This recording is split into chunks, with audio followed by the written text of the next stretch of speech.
Welcome to Through the Looking Glass. This podcast takes a look of how our perceptions of ourselves and the world around us impacts how we relate to one another. The goal is to use the looking glass theory as a foundation while we discuss societal, cultural, and mental health concepts that allow us to build authentic relationships as we become our authentic self, attracting the connections meant for us. But first, we want you to remember, at times, mental health concepts will be discussed.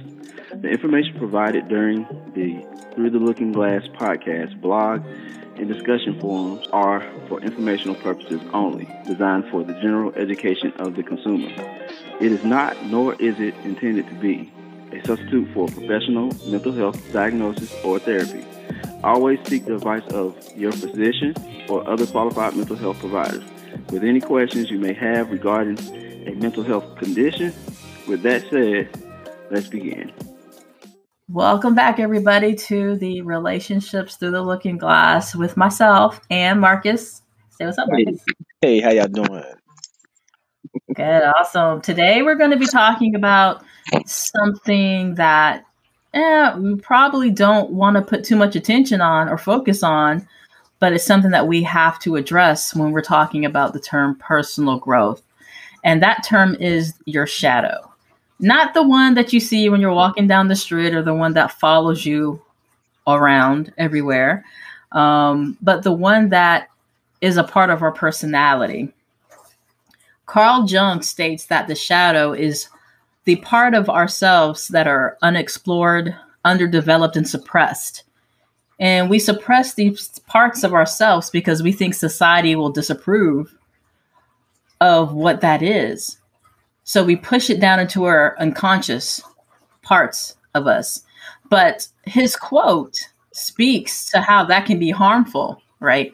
The quote, "Until you make the unconscious conscious, it will direct your life and you will call it fate." That is a heavy, heavy quote. When you say, Marcus, what do you think when you hear about that? Until you make the unconscious conscious, it will direct your life and you will call it fate. I feel like that is saying that we're like, until you know yourself, you won't be true. You won't be a good version of yourself. That's like, it's kind of deep. It's like, because if you don't know yourself, how are you going to help yourself? Right. And if you don't know every part of yourself, even the dark parts, especially the dark parts. I mean, you can know all your good traits and know everything that's positive about yourself. But what about that dark side? What about that negative, version of yourself that no one knows? That secret place, that secret person. Right. Only a few family members may have seen it, or maybe something that you're unaware of that you're doing. So, yeah, exactly, and kind of goes back to the whole premise of the podcast about using the looking glass self, right? Because a part of the shadow is underdeveloped or suppressed because we feel society will disapprove. Again, using a reflection of what society says. So, an example, because when we say shadow has a negative connotation to many people, right? We think dark, we think scary, spooky, evil, Dr. Jekyll and Mr. Hyde, right? Who was the person that's on the outside and then who was the shadow, right? Mr. Hyde. So a lot of times people come to mind with that, but here are some elements that aren't necessarily a negative thing. So let's talk about sexuality, right? People might feel that it needs to be suppressed because society will disapprove. Does that mean your sexuality is a negative thing? It depends on how you've been brought up, right? There are some religions and some faiths and some backgrounds and just how people grow up that part of yourself is supposed to be suppressed. So it becomes a shadow, but does that make it a negative thing? Does it? I mean, it all depends on your culture, your race, and how you were raised. I would say, personally, um, just I guess it's kind of hard to like. It's like one of those areas, like one of those gray areas you don't want to really go into. You don't want to offend anybody. Yeah, so so It brings it up. It's a shadow. because it's like what do you really want? Who are you really? Who are you really? Who are you And really? it's an assimilation of all of your light or your bright qualities that you want the world to see, and all of the qualities that you may not want the world to see. Or, like Marcus said, you might not even be aware that they're there. But to get to the point where you have full assimilation of who you are as a person, you have to do the shadow work. You have to do it. So, first question, for you, Marcus, like, can you honestly, and for the listeners too, can you honestly identify your traits that might, you know, think that, would be identified as being a part of your shadow? Can you honestly do that? And I'm not saying you have to share that with us, Marcus. You can just give some examples, because there might be some listeners here who are like, you know what? I don't know what a shadow would be. What are some personality types that people might think of as a shadow? And I brought up an example, like sexuality. What Yeah, are some other things that could be a shadow, in your opinion? my opinion. I mean, I feel like some of the traits. I mean, they don't have to all be negative, but and we manipulation. Manipulation can be a trait. I mean, even though we all do it at a point, whether it's in our job or whether it's in in something to get our way, but we all want to get our way at some point of time, willing to do certain things to get our way as a way of manipulation. Um, and with manipulation, there's all types that intricacies that go into that, like being deceitful, being dishonest, being lying and all this stuff to a certain extent. But is that that could be like be a trait. Some people may do it, like lying. Some people do it without even knowing. Sometimes, like you know, just being like just having to lie for no reason. You've had friends that just man, you didn't even have to say that. Why you didn't do that, so why you even say that? They're just lying for no reason. I mean, I knew the guy be like, I knew, but I just said it, and, just said it out. I knew I was lying, but I just said it anyway. I mean, that could be like an underlying shadow trait. I mean, it's something you just have to deal with. Um, being, that, and I don't think it all is evil. I just think sometimes you got to look at the person inside to see what things that you do that you have to deal with within yourself. Uh, to Right. keep you from yourself.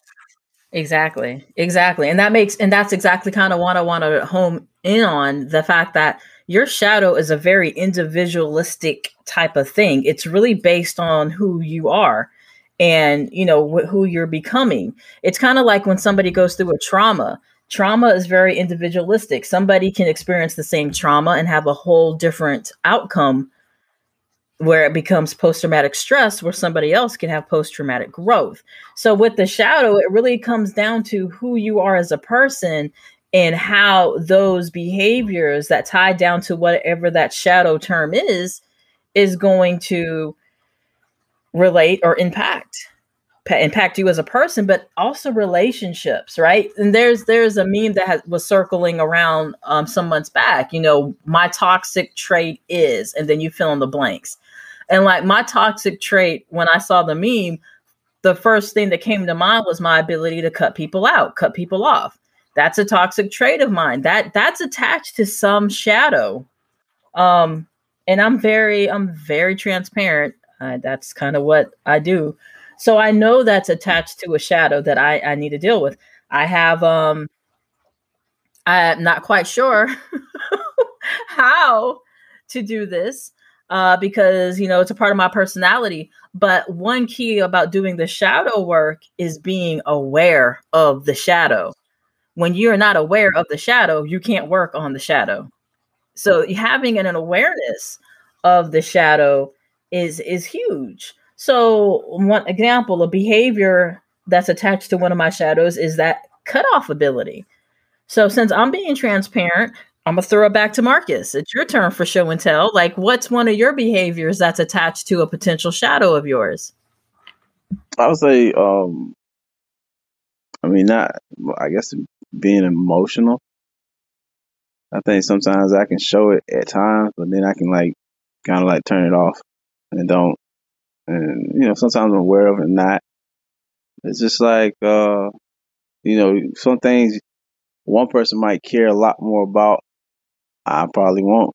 I mean, it's just the fact that it is what it is. It's just you know, uh, I can also, like Michelle, I can also cut out people or ghost people, as you might say, and do it without any type of remorse. But That's pretty deep. uh yeah, it's cold hearted, but I Oh, mean, cold. but it's one of the things I have to deal with. You have to be aware of that. I mean, I'm a work in progress. Aren't we Um, all? Aren't we all? yeah.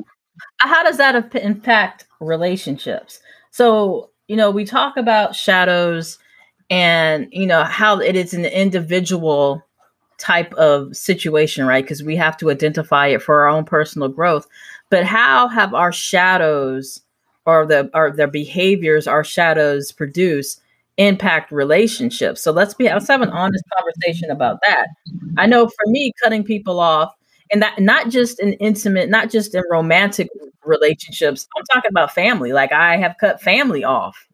Um, so when I'm speaking about relationships, I'm talking about all types of relationships. How do those have an impact? Sometimes it can be a beneficial. Sometimes that shadow actually works to help because there's individuals you don't need in your life. So okay, I've cut them off and I've been able to move forward. But what about relationships that you break away from that should have been nurtured to maintain that conductivity, but because you have that shadow behavior, you're able to leave it and let it wither off to die. Like, it Well, can have a detrimental impact on relationships. Wouldn't you think so?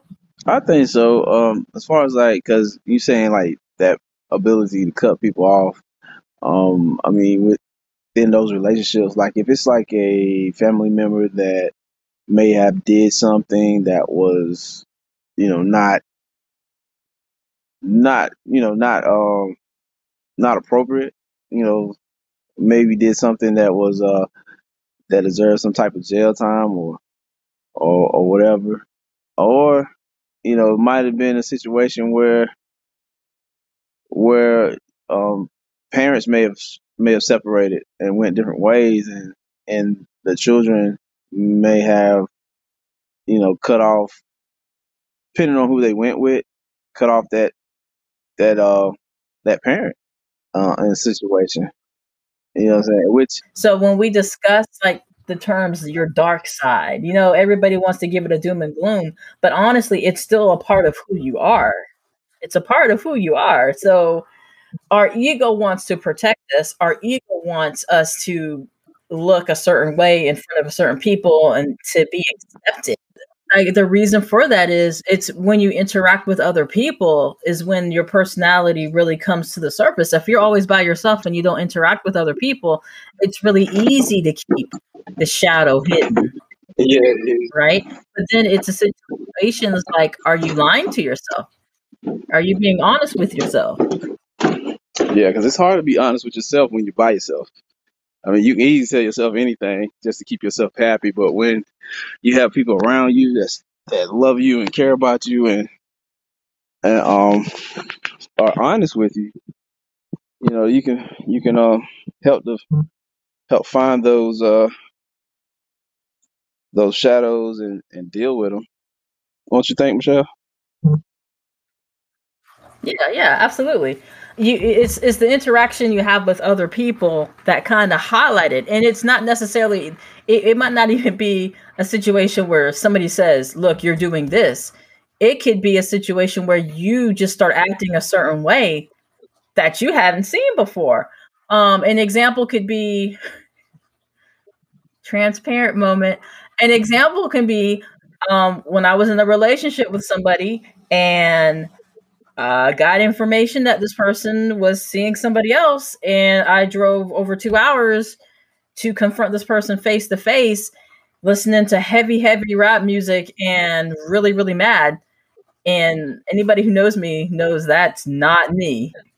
So in that scenario, the shadow had legit taken over because I don't know what I was gonna do when I was standing in front of this 6'2" huge Marine dude, but I was gonna do something. I don't know what it was, but that's just an example of how the shadow can take over and you not even think clearly. It's those reactions that you have that are so heightened with emotion at the spur of the moment where it's a true test in if you have control over that, because aggression could be a shadow, and it just takes different circumstances or different situations for that shadow to come out. And now you don't know what to do with it because you've never dealt with the fact that it was there in the first place, right? So that's just kind of an example on a shadow of mine. And it's really important that you have to deal with these parts of your personality if you really want to do the work. And you have to be honest with yourself, right? So let's talk about honesty and kind of looking back at what we were talking about the blind Mhm. spots, right? Honesty with yourself is so important because you can fool everybody. You can lie and tell anybody what narrative you want to spin. But when you are having that conversation with yourself, you really have to be honest to say, okay, yeah, I have this issue and I need to resolve it. And that's a question that you want to ask yourself. Like, Marcus, like, do you feel you can be honest with yourself when you think about your shadow traits? Yeah, I mean, with myself, being honest, because I do have some shadow traits that, I guess they're dark, but, I got some underlying issues that I have to deal with on a daily basis, with myself, because if I can't be honest with myself, who else can I be honest with? You can't be honest with anybody else if you can't be honest with yourself. Right. That's the longest relationship you're going to have is with yourself. So, and if you're honest about doing the work, you will sit and, be like, you know what? This is a part of my personality. And not saying doing the work is shouting to the rooftops all of your shadows, but being aware of them is the first step into assimilating them into your personality. Because, like that quote said, the unconscious being, until it becomes conscious, is going to control your behavior, and we'll just call it fate. Like, oh, this was supposed to happen, but no, it's not integrating your shadow. It's not being aware that these traits are there. You can't just protect it and put it in a closet, because the more you ignore it, the bigger it gets because it's unchecked. It's unchecked. And Carl Jung also, yes, I Mhm. quote him a lot Yeah. because I like him a lot. But he also states everyone carries a shadow, and the less it's embodied in the individual's conscious life, the blacker and denser it gets. And again, like I just said, you can't just push it off to the side because it's not going anywhere. It's a part of you. It's kind of back to a statement I've made before. Like, if you're running from something, it's one thing. But if you're running from something that's Yeah. inside of you, i.e., shadow, you're never going to get away from it because you take it wherever you go. Because Right? you think about it, like, I was looking through, just going through some of the notes and just looking at some of the things here about, the different types of, the shadow points. I mean, aggressive impulses. You know, some people, you never know. Sometimes, like, that trigger, and you do something like instead of like how you should have reacted to it, you react in a total opposite way. You end up, busting the TV out, but hitting the wall, and you just got mad over because someone told you a simple no, right? And you just got mad all of a sudden and just broke something. That's an issue. And it can get dark. I mean, it can get real dark when you start thinking about, different types of fears, different irrational, wishes and stuff like that. Wishing things that you would want to have, just it's just crazy. Just wishing wishing bad things on people and wishing things would happen to them. It's just that people. That's dark. when you wish harm on someone or and mean it. No, but no, you're absolutely right. And it's some examples that we've already talked about, right? The detacher is a shadow type. You always got that one person like, oh man, y'all, I'm the victim. I'm always the victim, but no, you're not. You're using that role to get what you want. So it's a form of manipulation, playing the victim all the time. So why? Right. That's different. I mean, and then just being able, because some of this stuff is almost I can't find a word for it, but when you're doing things to literally do things in order to move up, like if you're like literally sabotaging someone else in order for you to catapult yourself to another position, that is a shadow trait. That is a problem. And if you're doing it and you're willingly doing it, that is a problem. It is. And the other ones where the warrior or somebody who tries to save everybody else but not wanting to do the work on themselves. Like there's so many different shadows. It's not all the scary stuff. Some shadow types you could hear about and you're like, I wouldn't think that would be a shadow. But if it's something that's a distraction or preventing you from doing the work, it's a shadow. So were you It's a hinting shadow. at that Messiah complex? Yeah, the Messiah complex. That's different. That's so weird. Like that's like a shadow. So it's so interesting on the different ways you can think of what does a shadow look like for you. And again, it's something that's individual. It's something that is unique to who you are and what your assignment is on this planet. Like everybody came to accomplish something. Everybody's on this earth to do something. So anything that's holding you back from that or something that could sabotage you from moving forward is a shadow. How about self-sabotage? That's a huge shadow behavior. That is a huge shadow behavior. And the question is, every behavior ties back to something. So self-sabotaging is the behavior, but what shadow is that attached to? Right? Maybe it's a shadow of not feeling good enough, a shadow of low self-esteem or self-worth, thinking I don't deserve this or I'm not going to get it anyway. So what is the point? So I self-sabotage because my shadow is controlling that. So when we talk about behaviors, that's what we're talking about. We're not necessarily saying the behavior is the shadow. The behavior is the puppet that the shadow is controlling. Ooh, let's let that sink in. The shadow is using your behaviors as a puppet. It's pulling the strings. So until you are able to address that, those behaviors will continue. So again, it comes back to honesty. But let's look at how that it relates or how that impacts relationships. Now we're gonna scale down a little bit more into romantic type of relationships. Like how does not doing the shadow work, how does not identifying the shadows in those behaviors impact relationships? I'm gonna throw it over to you. Oh, so when you got those type of relationships and you got these shadow traits like the aggression, the Messiah complex, or even having that those desires, those secret sexual desires, then those can impact the relationship. So like say take for instance that the underlying aggression. If you're in a relationship and you get mad at your significant other, then you lash out at them in the wrong way or something like that, that can have a major impact. Domestic violence, jail time, even almost murder. So, just go to the different spectrum of it. So those are different things that could happen. So that can possibly really impact that. Yeah, it can. Yeah, so it's very important to know your shadow traits, or your shadow, do the shadow work in order to make it better in relationship wise.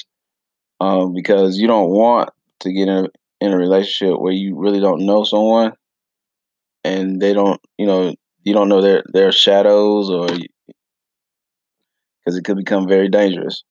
What do you think, Michelle, as far as doing the shadow work for a relationship? Yeah, absolutely. It's important if you want to have a thriving, healthy relationship that you understand that we all have shadows. There's not anybody on the planet who doesn't. And B, be able to interact with the other individual shadow, but not in replace of doing your own work. And that I see happen a lot of time, especially like individuals like us in the mental health field, where we adopt other people's demons and neglect our own because we're trying to work so hard to help who we're in the relationship with that we are not neglecting what we're supposed to be doing within our own work.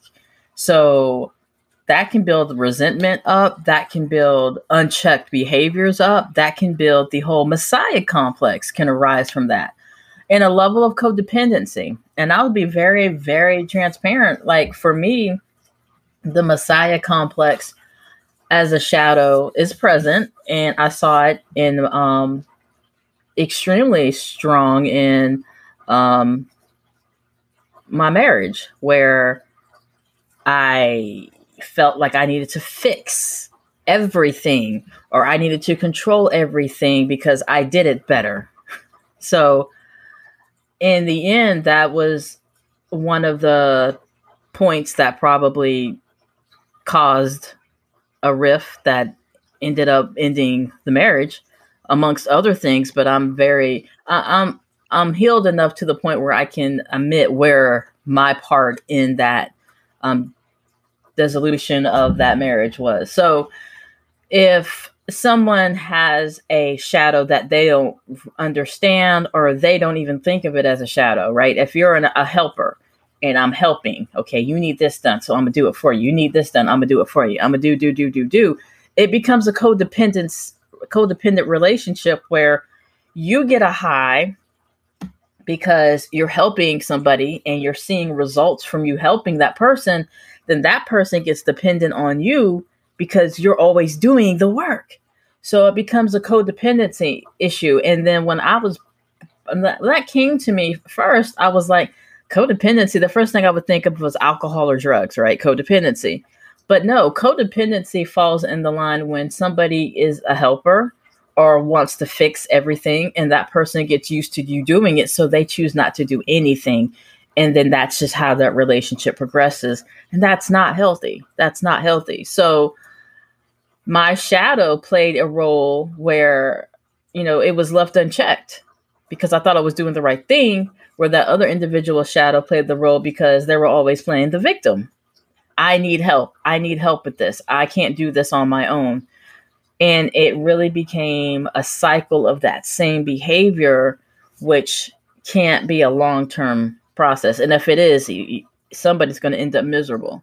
So understanding what shadows are and being able to identify it and having that awareness is your first key to assimilating that into your personality so you can address those behaviors when they come up. And I'm going to throw it back to you, Marcus. In your previous relationships, have there ever been a situation where a shadow kind of came on the scene, but you didn't recognize it as a shadow when it happened? Well, I guess in a pre-relationship, I guess being, too understanding at times. I don't know if that could be a shadow. It may be because, what I'm saying, not seeing things the way they are, or kind of being very optimistic about everything. to see, if things was going to work out, or you see stuff that's not going right or going wrong in a relationship, and you continue to be like, okay, if I do this or if I do this, if I'm continue trying to fix it on my own, and being optimistic that things are going to work out, then yeah, that would be a problem, as far as like, just, I mean, being, wanting things that way, and eventually you're hurting yourself, and both of you end up being, not happy, or in a situation where you're trying to make it work for um, others around you, but it's not healthy for you and that person. So yeah, just being like that be doing the work, and understanding that this may have to come to this is a breaking point. This is we do have to go different ways in order to find ourselves and deal with our shadows, and you know become a better person for yourself and for others. Because if you continue in that same shadow, you're just gonna fall into the darkness, and you're gonna end up being so you're just gonna end up being like miserable. Then eventually, it's just gonna eat you up, continue to eat you up if you don't do anything about it. So yeah, that I would say being too optimistic, naive, just thinking things would get better, um, and just in like trying where there's no one else that's trying with you. So you can get lost in that way and trying to make things work, and especially if you're physically trying to do it, but it's not going to be successful.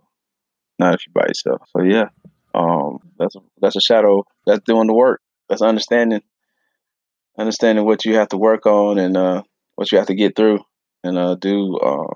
You just got to do the work. I think when it was happening, it wasn't necessarily coming from a place of I think I can do it better. It wasn't like that. More like I'm better than everybody else type of energy. It was just like I see something that needs to be done, so I'm going to do it. And that's just kind of how my personality is. If anybody who knows me, or even if you've been listening to me over the past few years, I am a type A type of person. I'm a doer. I'm very action oriented.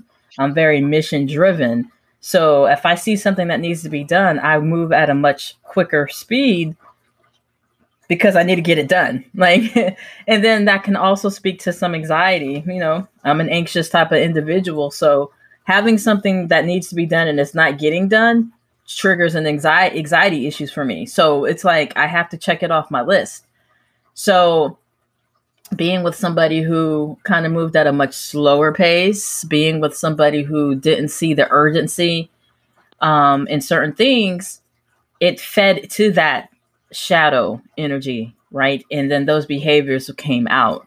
So it wasn't until the realization that this is not viable. This is not going to work, that I was able to start really having an honest conversation about the whys, right?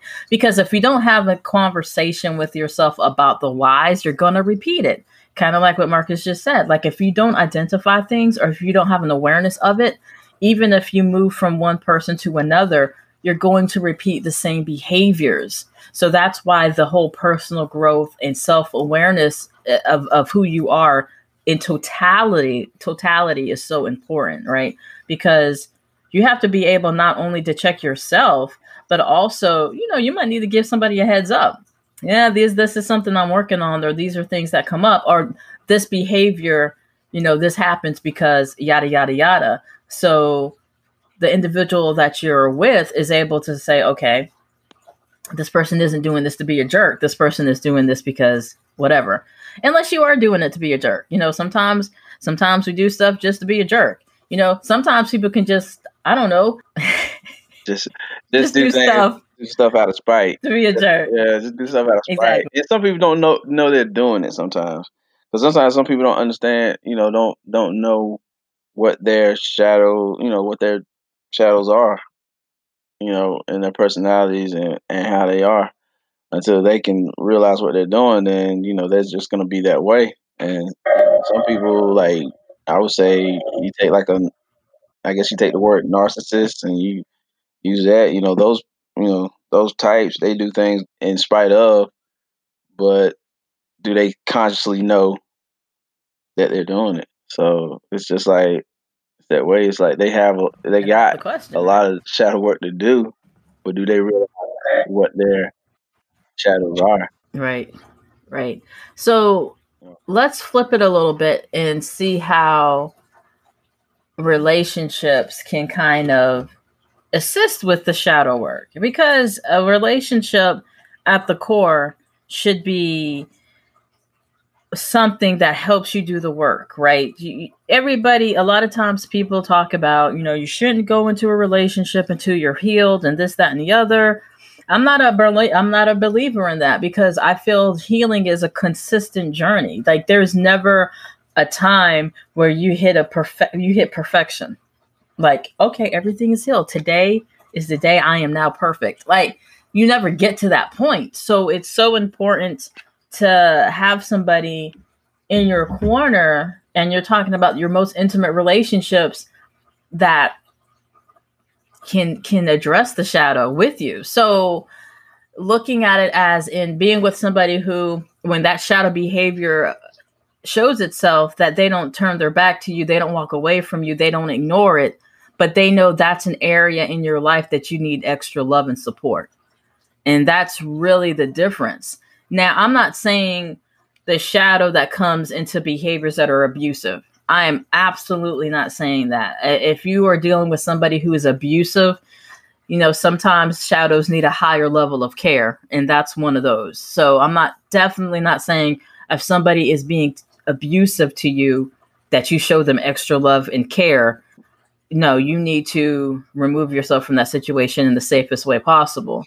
But if some behaviors come out that are attached to a shadow that's not abusive, that's where you can tell if that partner is really able to deal with it. Because there's some behaviors that some people are like, you know what, that's just a little bit too much for me. That's like, I can't. And that just tells you that's not your person. That's not your person. It's the ones who see the shadow behavior and know this is where I need to be more present when this happens. And however that looks, your presence might not necessarily be there in person. Your presence could just be holding space for that person, but they know you're there. You know what I'm saying? Does that make sense, Marcus? You said holding space. You're like just being there in a time of need or something like that, or what you mean by that? No, so when there's a behavior or something that goes on, instead of the individual saying, you know what, you handle that on your own, I'm done, I'm not dealing with this, let me know when you're feeling better. But a person who identifies it, validates the behavior, validates the emotions, but then allows you to tell them how you can support them through it and not just disengage and leave. So basically just that person being in that relationship with that person, dealing with their shadows, is basically help. If that person doesn't leave and help that person through that issue, whether it be aggression, sexual, deceive, relying, any type of behavior, you think there's people out there that will sit there through that and help that person through that? If it's not abusive. If it's not, yeah. So I understand if anything, please believe anything. If it's abusive, get out, get help. That person will never be all right until they get their stuff together and they quit with the abusive behavior. But as far as like any other type of behavior, is there a behavior that's too much that you cannot stand for besides abuse?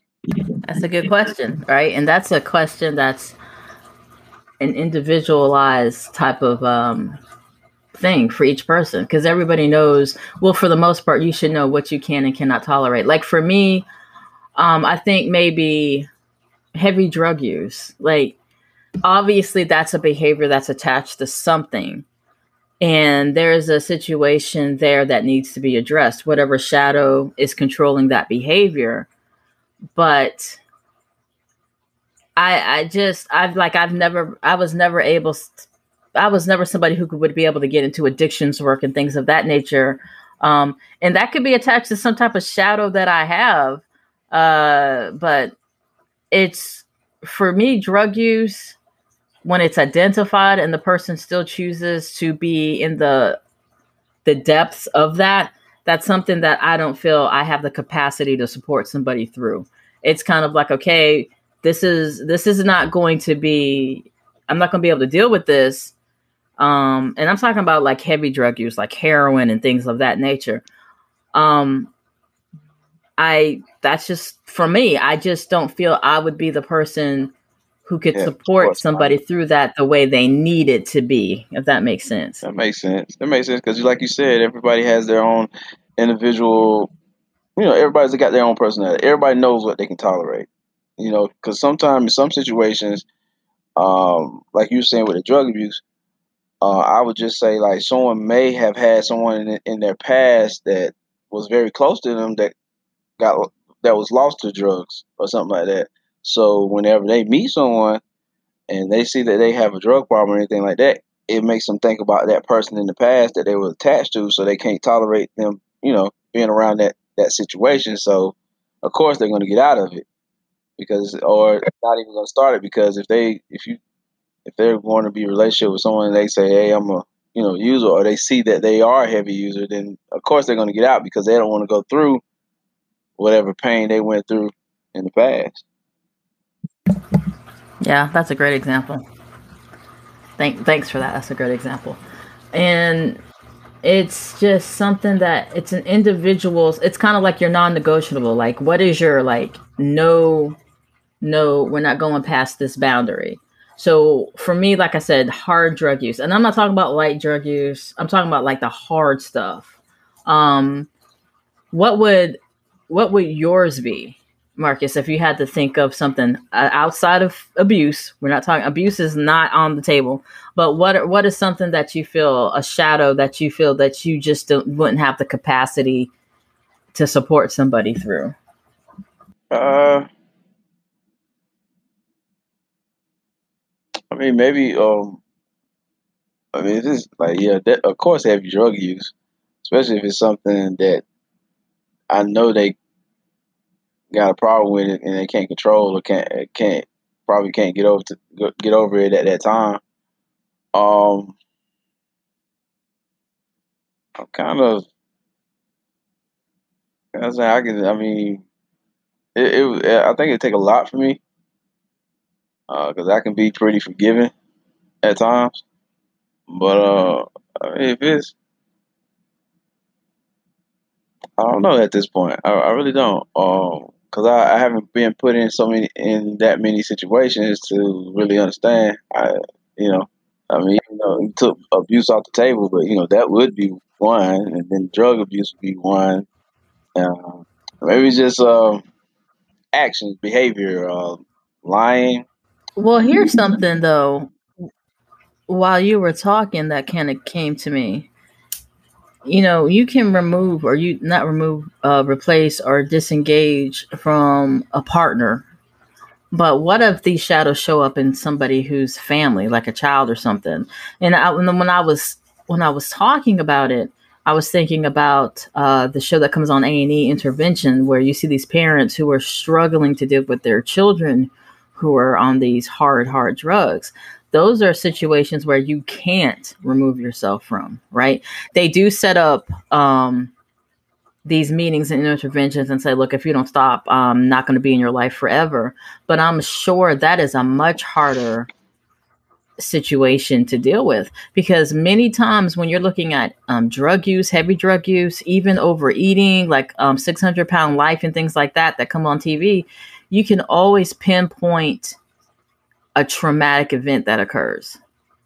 So then the question is to ask, are you turning your back on that behavior and saying, I don't have the capacity to help this person through that behavior? Or are you turning your back on the trauma that happened because it's attached to that behavior?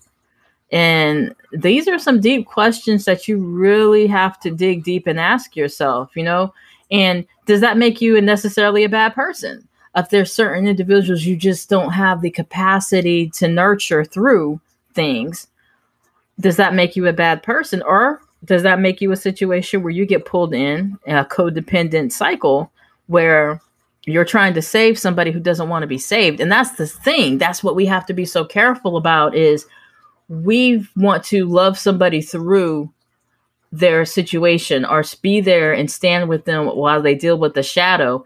But if that person doesn't want to do it, it's not going to work. If you're doing all the work and that person is just kind of falling in or giving into that shadow behavior, it's not going to work. So that's why awareness is the key, but wanting to do something about it is the other. You can know about your shadows and your demons all day, but if you don't choose to do anything about it, you're in the same situation. You know what I'm saying? And what would that look like? You know what, Marcus, like if you know who your shadows are, you're very comfortable, you know who they are, but you choose not to do anything with them. What would that look like? It becomes a cycle, a repeating cycle. And that's exactly what it becomes. Because if you're a person that goes out and does, the hard drugs or binge eats or does it, and this is a problem that you have and you haven't really dealt with it, and then when you try to deal with it and you get on a diet for several months or whatever, and then something you see or do triggers that response, and then next thing you know, you're eating again, or you're going out doing something that you shouldn't be doing again. What it is, it becomes a cycle, and it's an ongoing cycle until you learn how to break it.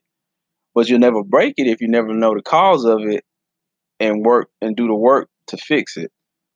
So as individuals, we have to do the work to, I guess, exercise our demons, or to fix our, the darkest parts of us that need, that we come to. You're still gonna have those traits. It's a thing where it's about controlling it. It's about knowing, recognizing it, and being able to confront it, and know that this is my problem, but I'm not gonna fall to it. I'm gonna do the opposite of what I need to do to keep moving forward. So yeah, we just have to, you just have to, like you said, like Michelle was saying, you have to be aware of it. You got to recognize it. You got to see it. You got to know when it's coming and how it's coming, and you just got to be prepared for it. Be prepared to change. Do the work. Become that better person you need to be. That better individual. Look in the mirror. Look in the mirror. See yourself, because it's all about you. Because if you can't fix yourself, you're gonna continue to get in these relationships, and these cycles are gonna keep going. Exactly. And it's about, like Marcus said, the shadow is a part of you. No matter how much you try to ignore it, no matter how much you try not to be aware of it or give it any light, it's still a part of you. So it's going to control behaviors. And a lot of times the behaviors come when you lose control of your own ability to maintain composure, right? A lot of times these shadows poke up when there's stress. A lot of times the shadow steps forward when you're angry, or when you're not thinking clearly. That's when the shadow is able to step in and control those behaviors. So again, it's being aware that they're there and putting light on it. Putting light. Okay, these are my own personal shadows, right? These are my own personal things that I got to work through. And I know these issues can control some of my behaviors. So for me to be able to pull the shadows into the light, is also, having that awareness of what those behaviors are and knowing what can be done to address those behaviors when they start to show up. That's it. So you have to really listen to the people around you, because sometimes you don't see your own shadows. The other people do. And that's what we were calling blind spots sometimes. You don't see some of these behaviors other people do, and it's like, oh, maybe I need to pay attention to that. Oh, I wonder where that's coming from. Like I mentioned before, the behavior is not the shadow. The behaviors are the things that the shadow controls. You have to find out what those behaviors are attached to. The shadow is the puppet master. And to be aware of it. And really, when you find people that you trust who can tell you, like, sounds like a shadow's poking out, what's going on here? Sometimes it might be something you completely were unaware of, because it does live in the unconscious part of us, because we try to keep it at bay. But like Dr. Jekyll and Mr. Hyde is something that will control something. Even if you don't give it a name, it still controls parts of our behavior. So when you're talking about relationships, you're not just going into a relationship with one other person. You're bringing all your shadow team and they're bringing their shadow team in, and y'all are going to have to deal with it together, because those behaviors will come out sooner or later. They will come out. Some shadows are not as huge and scary as other ones are, but they are parts of the personality that have to be addressed. So I guess if I was going to ask you, Marcus, what would be some good homework for our listeners to do to try to identify what their shadows are? I think also some good work would be to kind of sit there, meditate on some things, to kind of bring forth some of the things that you need to work on. Think about, even ask, other, family members, friends, family, is there anything that you see in me that I don't know that I do, that causes, harm, insult people, causes harm, or does it bothers you or bother anybody? I mean, it's just do the work like that. So it's just basically just getting out there, learning yourself and knowing yourself. You have to do like a checklist with yourself and ask yourself, what makes you you? What are some good things? What are some bad things that you do that you feel like you can work on? Right. And I would also add to those questions on your list, if you're writing down in a journal, I would also ask yourself, A, what are some things about your personality that you don't talk about? What are some things about your personality, about who you are, that you keep to yourself? That's going to be a huge indicator of what your shadows are. B, I would also ask myself, look back about past relationships. What are some behaviors that came to the forefront when there was conflict?